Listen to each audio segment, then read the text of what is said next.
Много това, което казах. Далеч по-скоро Валенсия открива резултата. Алкасар добре се откъсва, запази топката. Сега Парехо я отклонява към Жоао Кансело. Той центрира на първа греда и в крайна сметка Софияне Фегули е човекът, който последен докосва топката преди тя да се озове в мрежата. 15-та минута, Валенсия Гент 1-0 на Естадио Местая. Нуно Еспирито Санто ръкопляска на своите футболисти. Лекият дъждец определено не стряска домакините, нито техните фенове.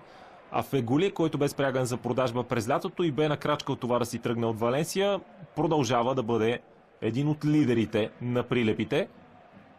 Прекрасно отиграване на Фегули, вижте още веднъж. Струва ми се, че Спета тук отигра ситуацията. Да видим. Да, блестящо. Наистина изключително красиво изпълнение. Не бе удобно центрирането, хвана го в крачка, но въпреки това с десния крак, с пета успя да насочи топката в вратата и не само това, но и да я вкара. 1-0 за Валенсия, напълно заслужено. На добрата работа на Руди Гарсия и неговите футболисти на тренировъчното игрище, сигурен съм. Голяма изненада, Гент успява да изравни с първата си атака в срещата. Подаване зад гърба на отбраната. Не бе изчистена топката от Санти Минай. Какъв удар! Ето на това му се казва смелост. Фоке в 40-та минута нацели топката по перфектен начин с огромна злоба и изравнява резултата. Следва втория удар в очертанията на вратата от страна на футболистите на Гент под вече проливния дъжд на Местая. 1-1. Много интересно второ полувреме ни предстои на Местая. Томас Фоке. Още веднъж. Струва ми се, че тук Санти Мина бе човекът, който изпусна Фоке. Лоша намеса в опита му да изчисти топката.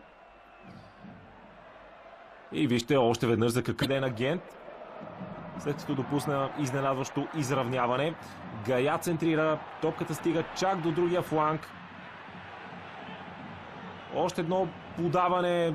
Топката каца на гредата и в крайна сметка именно Хосе Гая е човекът,